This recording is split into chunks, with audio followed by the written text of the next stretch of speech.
Yo, yo, yo, yo, yo, yo, yo, what's going on? What's going on? What's going on? Beautiful people, peace and love, peace and love, peace and love. Happy, mindful, miraculous Monday. Habari Gani, Ujama Cooperative Economics to build and maintain our own stores, shops, and other businesses and to profit from them together. Today is the fourth day of Kwanzaa. 3 days left of Kwanzaa. 3 days left in the year. Really, 2 days. Tuesday, Wednesday, Thursday is New Year's Day.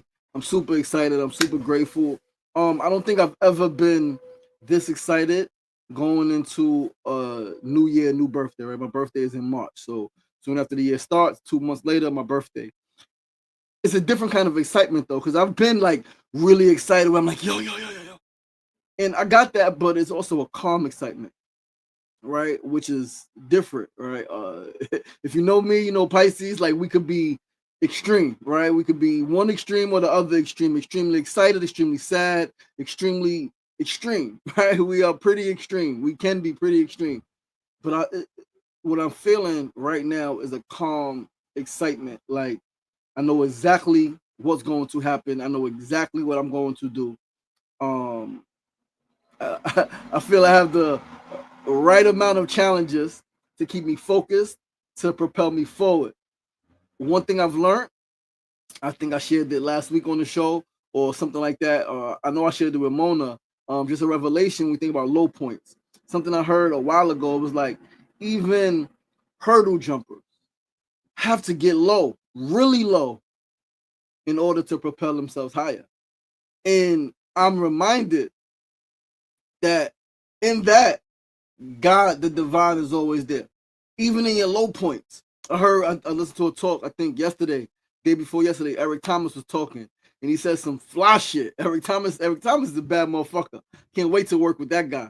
He said some fly shit. He said, when God is pulling you back, the further back God is pulling you, when God releases you, you'll go that much further. And it was like, whoa, oh yeah, that's what I'm talking about. Because I don't know what you guys feel, but I know as beautiful as 2025 has been, as beautiful as my 41st year has been, it's been equally challenging. I shared some of the shit with you guys before. Not gonna get into again. But yeah, it's first time really in a long time that I had to contemplate my freedom in my life. Right? Um, yeah, it was some really tough moments. It was some really like emotionally tough points where I had to dig deep and like find my center, reharmonize myself. Like this too should fucking pass, right? And when I say contemplate my life, not like I wanted to hurt myself, because I haven't wanted to hurt myself in a very, very, very long time. And that's how I know that like I even had to like ignore a friend. A friend was like, I posted in my Instagram note a month or so ago, month and a half ago or so, whatever, however long ago. It's pretty recent still. But I posted that I was heavy hearted and I put a broken heart. I fucking was. And she sent a long fucking message. Right. And somebody who knows me personally, the long fucking message about depression and all of this shit. And I ignored her because like, yo, I'm not fucking depressed. I'm not. I know what depression is. I'm 41. I've been depressed for the majority of my life, right? For a great majority of my life, I was depressed. I am no longer depressed. What I realize is that it's okay to be sad. It's okay to be heavy hearted. That is normal. That is healthy to express that, to feel that, and to express that, right? Now, I'm also learning so much that like shit can happen and you don't have to feel heavy hearted. You don't have to let it affect you so much. And that's the space that I'm moving into. Right. But anyway, man, happy Mother F Monday. It is Mindful Miraculous Monday, December 29th, 2025, the final Monday of the year. Episode 529 of SRDaily, week 107, 107 weeks on the air. I'm your boy, your host, LaShawn Sugary Marston. We're going to get this show started. Seth Fusi and Kofu on the check-in. Mona Love on the check-in. I'm super excited. Candace, the realtor, peace and love. What's going on? Javon, the circle keeper, my brother, peace and love. Thanks for tuning in. Listen, we're going to start with our first segment of the day. Today's first segment is a quote of the day. Today's quote is, We have no control over the circumstances we were born into, but we have all control over the circumstances we die with. Let me repeat that again. Today's quote of the day says, we have no control over the circumstances we were born into, but we have all control over the circumstances we die with. It's unknown. And listen, that shit is so real. This shit is tough. Some people are born into the most insane, unfathomable circumstances. People have been born in abandoned buildings. People have been born on the side of the street, left in garbage cans. People have been born from rape, right? Father raped the mother. They don't know who their father is. The mother died, right? Like, people have been born into the most insane circumstances. We have no control over that, right? We as individuals, and like some people will say, and I like to think spiritually, right? We chose this path. And so, however, this consciousness, this body, this fullness of this self has zero control over the circumstances that we were born into. However, as tough as it may seem, as tough as it may be, we have all control over the circumstances that we die with. I never forget hearing Johnny Wimbrey, powerful brother, look him up, tell a story of his earliest memory. 2, 3, 4 years old in a shelter with his mother, his brother, and how he went to go get some milk out the refrigerator in the shelter. Mother closed the refrigerator and cursed him out. Don't touch that shit. That's his earliest memory, is being told no for milk, right? Johnny Wimbrey has gone on to create a multi-million dollar brand and business, right? Les Brown, one of my favorites, similar story. I think Les Brown was born in an abandoned building, not raised by his mother, right? Adopted, him and his twin brother adopted Les Brown. It's probably is the highest paid, probably along with Tony Robbins, speaker in the world, right? Les Brown's been doing it for a very long time, very powerful. One of my favorite things that he said was, if you get knocked down, try to land on your back, because if you could look up, you could get up. I use that, and that's part of my meditation, as part of my self-talk, right? If I'm getting knocked down, let me land on my back, because if I could look up, I could get up, right? So we have no control, right? And like, this shit is unfair, but the fact that we can think and feel and literally create whatever we want is fucking fascinating. It's magical, really, right? We have more power than we think. We do. We are more powerful than we give ourselves credit for. We simply have to remember and have the courage to go on a journey of self-discovery. Why am I born into these circumstances? What is the situation here to show me, to teach me? What is it preparing me for? Ask those tough questions. Ask those questions, and really go within and find the answers, because I've learned that all is divine, right? And I was born into pretty okay circumstances, right? Both parents, in a house, right? 2 houses. Mom lived in the house still with her dad. My dad had his own house, right? Had family, aunts and uncles around, and cousins and older siblings. I was born in a pretty okay circumstance, right? We had some money, right? Cars, and my uncle was a boxer, and things were okay. 2 years old, fire happens, right? End up having to move. Mom doesn't want to go live fully with my dad, wants her own crib, right? We end up in Queensbridge, and things end up getting beautiful and tough from there. All right. Went through a state of depression, losing my dad, losing 3 siblings, losing a lot of friends, right? Seeing a lot, experiencing a lot, emotionally feeling like I was being beat up by my mother, right?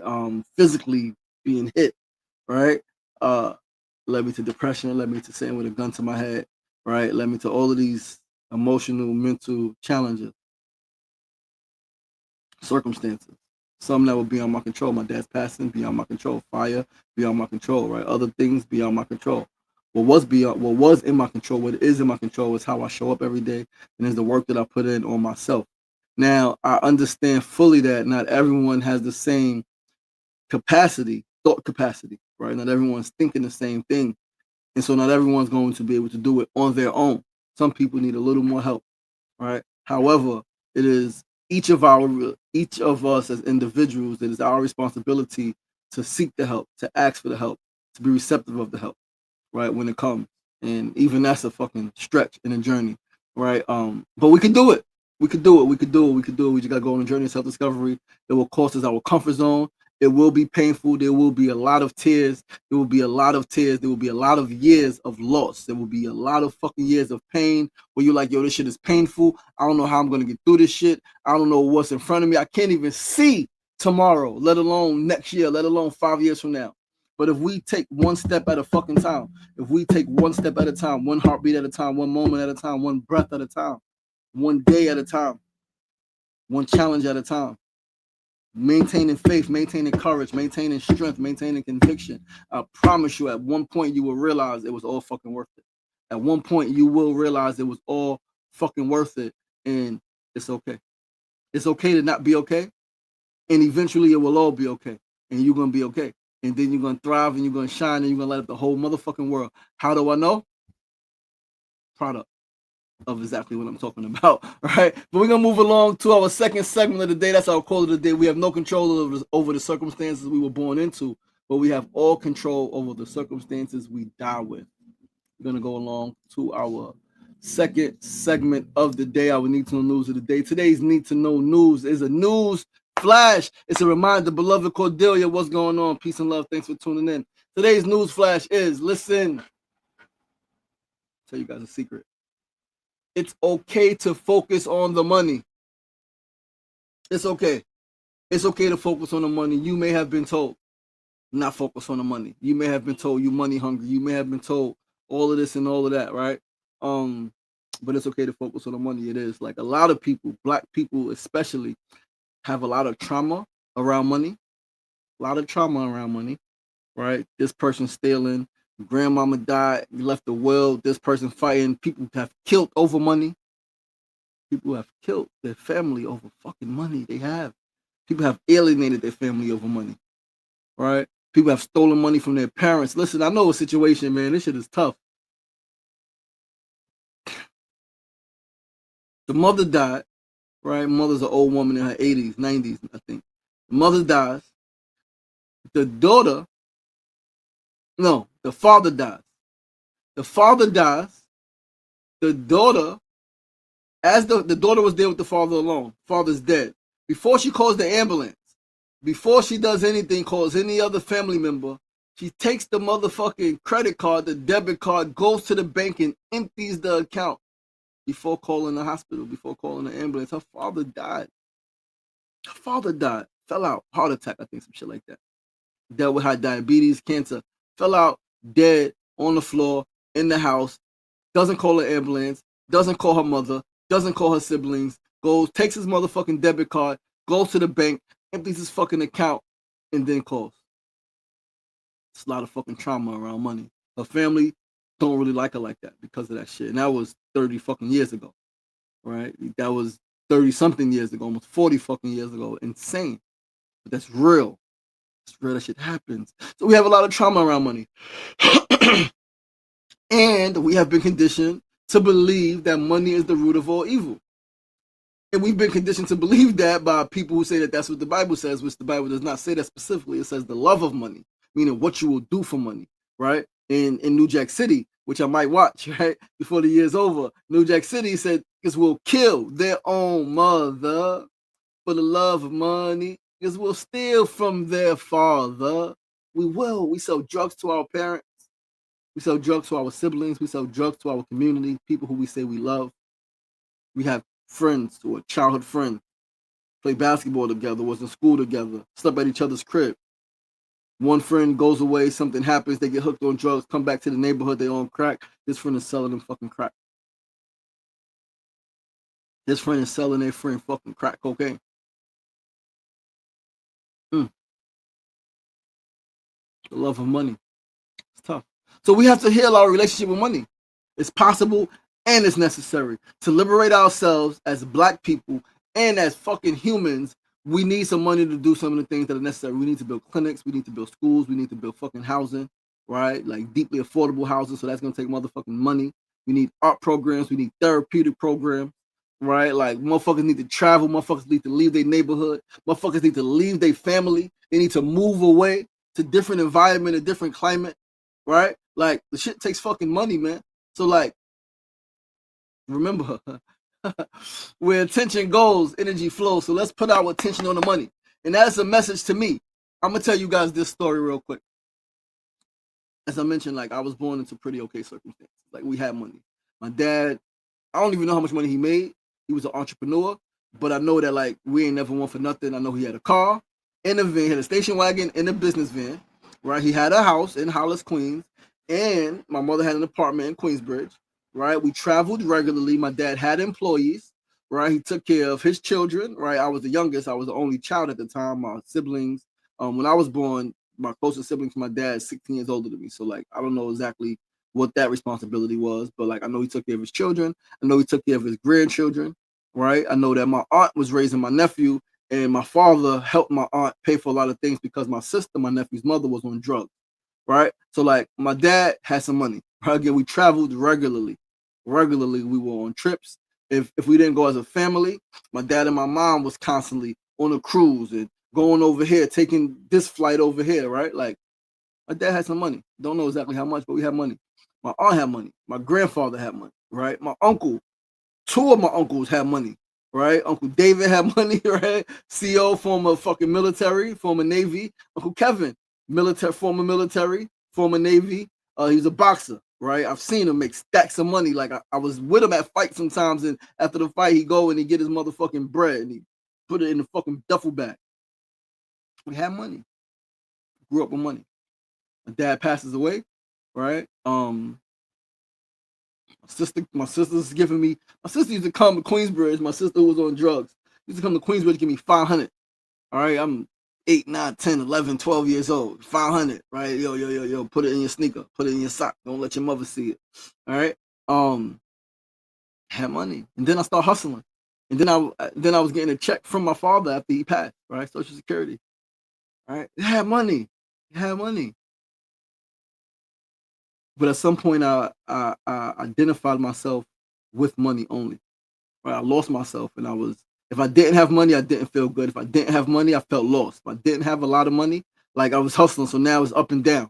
Right? I'm gambling, I'm tricking, I'm drinking and smoking, and I'm doing a whole bunch of bullshit. I'm tricking not just on girls, I'm fucking tricking on my friends. I'm spending money on my friends, getting everybody high, getting everybody drunk. Everybody comes to the movies. We all going to McDonald's. Spend $200-$300 on a Friday on my friends like it's nothing. Then a Saturday, I spend a couple hundred on the girl. We go to the hotel, right? You're not supposed to be in the hotel, but the hotel let us go. We just fucking short stay, right? I'm buying her shit, sneakers and jackets and food and weed and you know what I mean? And I'm gambling. I'm losing fucking money. I'm winning and I'm losing. And I'm smoking $100-$200 worth of weed a day and drinking $100 worth of liquor a day. Crazy shit. Real fucking street life, man. This shit is bad. And so I identified myself with money for a long time. When I came out of prison, I told you guys a story. The first year and a half I was on parole, I hustled the whole time. Again, I'm identifying myself with money. I had a plan. I really didn't want to hustle, but I didn't know how else to make money.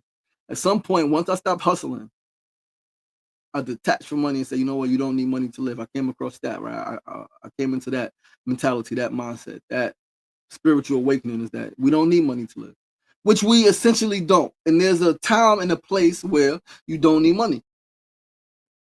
To get there in this paradigm, we need money to get to the place where we don't need money. All right, but I denounce money. I'm going to go on a journey of self-discovery. Who the fuck am I? Who is LaShawn? Who is Ray Ray? Who is Jamel? Who is LaShawn Marston? Right? Once I change my name, who is Sugar Ray? Who am I? Detach from money, denounce money. I don't need money, and I fucking struggle so bad with like I used to be fly, like multiple sneakers and like a lot of shit. It got to a point where my own sibling, my sister and my mother would complain my sneakers was leaning. I had 2 pair of sneakers, one of them, they both were leaning, right? Holes in my jeans, and not holes in my jeans like fashion holes, like holes in my jeans like they're so fucking old and they're getting washed so much and like they're falling apart. There's a big ass hole on my knee, right? And I ain't really got much to buy other shit, right? I was okay though, internally. I was okay. It was times I remember, I think I told the story here where this girl who I had slept with prior, this older woman who I slept with prior a couple times, saw me after 2 years, 3 years. My life is different now. All right, mindset is different. I'm not in the streets no more. It was like, oh, you fell off. Like, I'm used to seeing you in Jordans and fly shit. You got linen, like that shit cheap. Like, what kind of sneakers are those? I made a video on my old YouTube about it. It was crazy. Right. It was crazy about that is that a couple years ago, right? So many years from then, a couple years ago, I'm back lit now. Right. We got money again. Right. We fly again. I seen her. She noticed me from across the fucking basketball court at a basketball game, waved me over. I go over there and she's all smiling. Oh, you look great. How old were you when we was fucking? Right. I'm about 13, 14 years older than you. How old are you now? You grown. Lady, I don't want you. I don't want you. It's over. Thank you. All right. But yeah, denounce money. And so now I found out who I am. I know exactly who I am. I know exactly what I'm here for. I know exactly what I'm going to do and what I have been doing with money. I've been putting it into my education, right? Into my crafts, right? Into my people, into my community. And so now we're going to focus back on the money because I was focused on the money before, but it was for the wrong reasons. Now we focus on the money for the right reason. We got this company, new company we need to build. There'll be 2 businesses that we need to build. We got clinics. We got motherfucking people who need support, who need help, communities who need investments. And so we're going to do this shit. So it's okay to focus on the motherfucking money, man. Like, I want you guys to know that. So we're going to focus on the motherfucking money. Let's move right along to our third segment of the day. Today's third segment, the tip of the day, talking about money. We're going to talk about this. This just happened yesterday. Today's tip, you cannot bully or shame people. You cannot bully. You should not try to bully or shame people into investing in your business. A homegirl posted some shit in her story, Facebook story. Said, guess what? Right? Yeah, like a bag. Like, guess what? I was like, what? She said, I sold out all my shirts. I was like, dope. Congratulations. She said, thank you. Let me know if you want to invest one day. She followed up with, same. She said, thank you. Let me know if you want to invest one day. Always helping other coaches. I said, you're welcome. I would love to know what investing entails. And then I asked for clarity. I said, what do you mean by always helping other coaches, right? She said she's never had, it's a black woman from Queens, right? From South Jamaica, living in Georgia, right?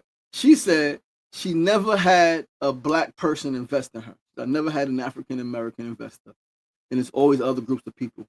She also said black people congratulate her and it stops there. She ended with, so lame. Now, I know her, been around her. I felt the energy, all right?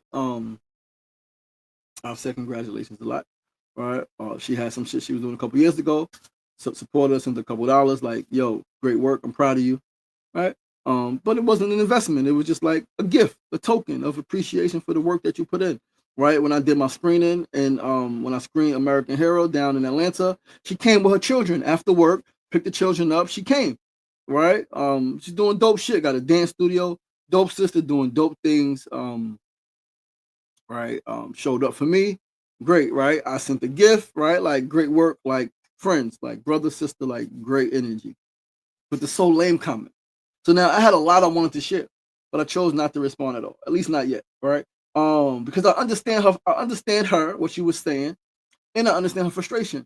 Unfortunately, this is a lot of people's experience. Like, yo, everybody else want to support. So now there could be many reasons she's never had a black person invest in her. Maybe one thing I want to share is maybe some people around you, some of your friends, your black friends, right, don't know that there's an opportunity to invest. Maybe also some black people that's around you don't have the money to invest. Maybe also some black people that's around you are not looking for you, are not looking at you as a come up, where somebody else may see what you're doing, like, yo, I can make some money off that. Let me invest. If they just want to make money, they don't really give a fuck about what you're doing, right? So there's many reasons, and there's many. I would love to build with her on it, right? Again, I think she's doing dope work. She is doing dope work, right? She has a fucking dance studio. She's doing dope shit. Dope sister. But the so lame comment is real, right? It's real because it is lame that we don't invest in each other, right? Today is cooperative economics. Yesterday was collective working responsibility. It is lame that we do not invest in each other. But the comment And maybe it could be my Pisces shit, right? My sensitivity, right? But the comment was unnecessary after you asked if I want to invest in you, right? To let you know if one day I want to invest, right? So I'm gonna hit her up today, and right, I'm gonna send a voice note, right? Because I think voice notes are a little easier, right, to communicate. But yeah. Listen, you can't bully or shame people into investing in your business. You can't, all right? And not that that's what she was doing. I don't think she was trying to bully me or shame me. I think she was expressing herself. That's how she talks, right? Like she's very blunt. Right? I forgot her sound, but she's very fucking blunt, very upfront. But yeah, at the tip of the day. All right, let's move right along to our fourth and final segment of the day. Fourth segment, build of the day. Today's build. Listen, astrology is so real. We're gonna talk about astrology and how fucking real it is. Now, Jody, what's going on? What's going on? What's going on?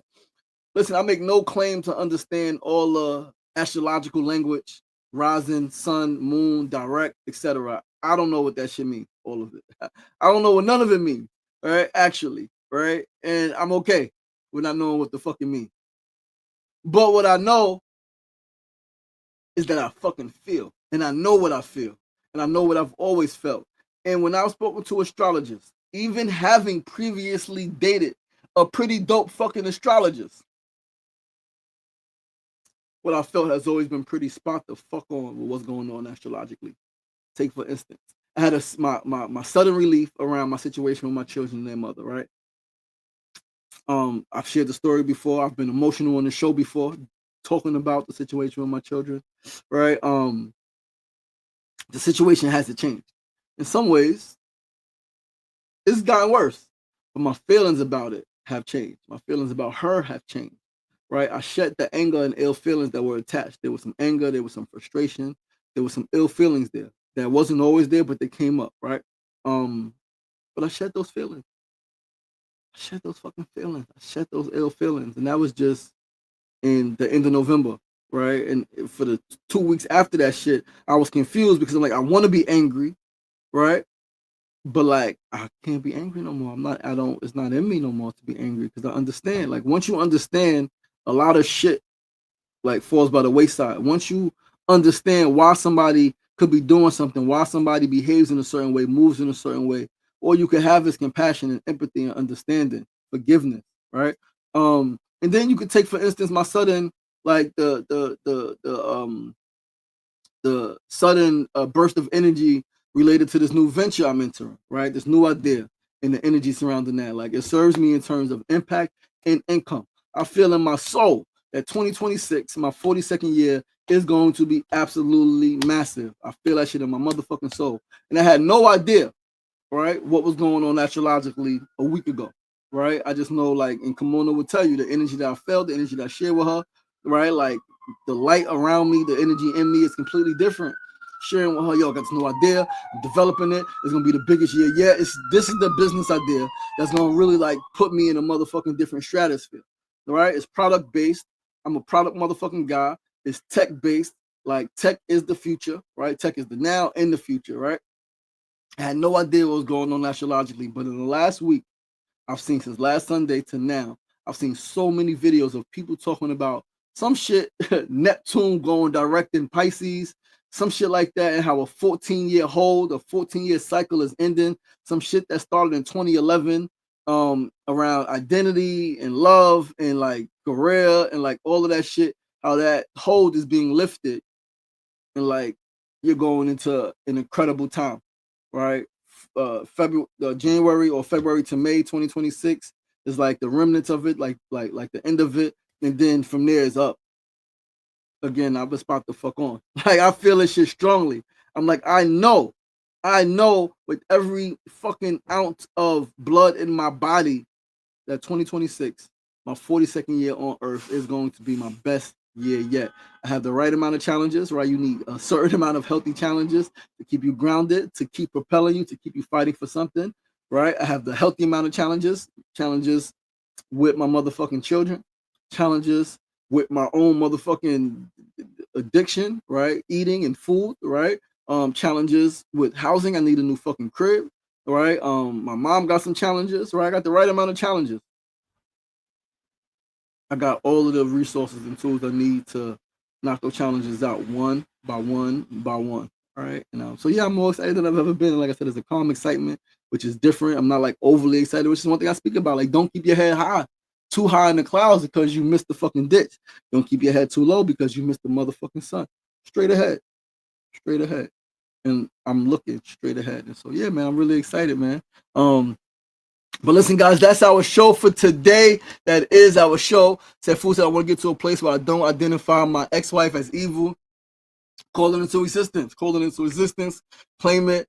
And if you took this brain science class, I think it'll help you. Because I think that's what helped me. The brain science class, like understanding overcompensation, right? Understanding inherited patterns, understanding limiting beliefs, understanding really why we do what we do, right? Understanding that as me, why I do what I do, and then why somebody else may do the things that they do brings understanding. And like, yeah, that shit I've let go. And so I can help you, brother, if you would like, right? But yo, guys, that's our show, man. Thank you so much for tuning in. I'm your boy, your host, LaShawn Sugar Ray Marston. This is episode 529 of SR Daily, kicking off week 107. Please do join us right back here tomorrow. Same time, same place, 9 a.m. to 9:30 a.m. for episode 530. Facebook Live, YouTube Live, and of course, Instagram Live. Remember, it ain't getting knocked down. That's the problem. It's staying down. So get up.